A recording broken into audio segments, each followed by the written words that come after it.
Kita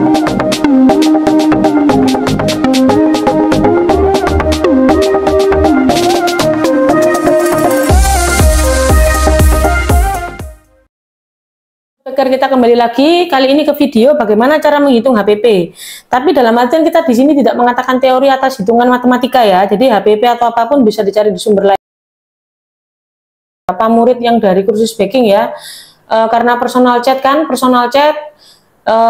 kita di kursus baking itu tidak pernah membahas tentang perhitungan HPP. Kenapa? Karena perhitungan HPP itu masih bagi kita itu tidak rasional ya, tidak relevan. Karena apa? Setiap daerah punya HPP-nya sendiri. Setiap pembeli resep dari kita juga ada kelasnya sendiri, kayak gitu ya. Jadi yang misal beli resep nanti ini owner bakery itu ya, ya jelas HPP-nya beda. Makanya itu kita ada private chat personal itu tujuannya seperti itu. Jadi bisa konsultasi sampai harga, sampai menetapkan harga gimana nanti gitu ya. Pokoknya sampai bahan baku, sampai pergantian bahan baku dari yang ekonomis maksudnya sampai ke high end.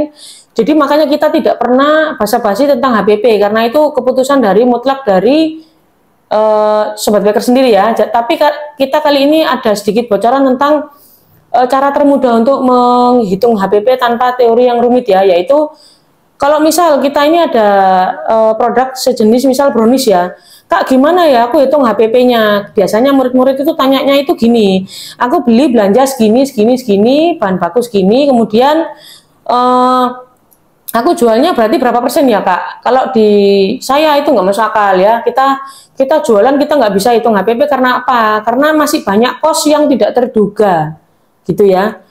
Kita nggak bisa hitung kurang lebih, mungkin kalau pengeluaran gas, pengeluaran listrik kita bisa hitung, tapi pengeluaran yang lain-lain untuk usaha itu tetap berjalan, itu nggak cuma sekedar perhitungan HPP ya. Jadi sarannya gini, jadi misal kalian ini mau menjual produk brownies, mungkin kalian ada di kota Jombang misal ya, kalian cek, kan gampang sekarang lewat Google, lewat Grab aja ya, lewat Grab, lewat Shopee Food, bisa lewat GoFood, kalian cek harga brownies di situ berapa, dikurangi 20%, karena dari Grab sama GoFood itu ambil sekitar 20-25%, Shopee Food juga ya. Jadi kalian tetapkan harganya langsung aja kayak gitu ya. Kalau kalian memang mau menangkan daerah Jombang untuk area brownies itu, kalian mau menguasai pasar, turunin harganya. Turunin semua harga dari semua kompetitor brownies yang ada di wilayah sekitaran kalian. Pasti kalian akan menang, apalagi kalau kalian produknya itu resepnya bisa dipegang ya, dalam artian ada nilai jual. Jadi kalau resep itu bukan dalam artian cuma bisa dimakan. Kalau cuma bisa dimakan semua orang bisa buat, karena di YouTube kan banyak ya resep gratisan. Tapi ketika kalian sudah memiliki resep yang baku, ada nilai jualnya, kalian mau menguasai pasar, gampang, nggak usah ribet untuk hitung HPP. Kalian lihat itu tadi Grab, Shopee Food, GoFood, turunin harganya, pokoknya di situ ada selisih untung, kalian kenalin dulu. Kemudian jual dalam packingan kecil. Kalau perlu bikin promo. Kalau mau bikin promo jangan sampai rugi, karena kita semua tidak pernah mengajarkan orang berjualan rugi ya. Karena semua tahu lah ya, dalam dunia food and beverage itu termasuk masakan atau baking-bakingan itu ada juga kegagalan adonan gitu ya. Jadi kita nggak bisa ngepres gitu ya, untuk membuat dia keuntungan itu kita nggak bisa ngepres karena misal anggap aja ada brownies yang gagal, sementara kita ada pesanan, kita harus terpaksa buang adonan itu. Nggak mungkin kan kita jual adonan gagal dipaksain supaya HPP-nya masuk, kan nggak masuk akal ya. Jadi tetap ada konsekuensinya, ada adonan yang akan gagal dan dibuang, dan itu nggak masuk akal bagi saya kalau harus menghitung HPP kayak gitu ya. Kalau mau promo pasang harga yang tinggi, misal harga brownies ketemu di harganya per slice itu ukuran kecil ya, 1 kali suap gitu ya.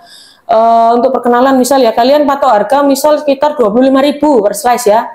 Dengan kondisi yang sudah enak itu ya, itu ada untungnya di 25.000. Oh kalian mau diskon, jangan 25.000 kalian diskon, nanti kalian yang bisa gulung tikar ya. Jadi 25.000 kalian pasang harganya di 40.000, atau kalau perlu 50.000. Jadi langsung diskon 50%. Semua orang pasti menatap diskon 50% ya, bukan yang 10% atau 20%. Kayak gitu ya. Tapi itu nanti perlu dikaji ulang. Jadi itu tetap kembali ke keputusan Sobat Baker ya. Nggak bisa semua ini direlevankan, karena ini menurut pengalaman pribadi dan juga ini dari banyak segi pandang.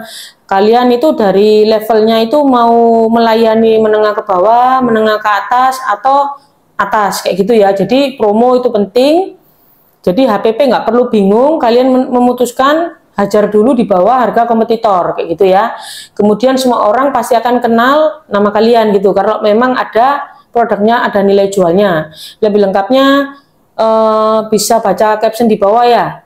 Jadi jangan lupa, nggak perlu bingung memikirkan hitungan HPP. Tapi kalau ada pun yang mau memakai hitungan seperti itu silakan, itu kembali ke pribadi dan pandangan masing-masing ya. Oke, see you.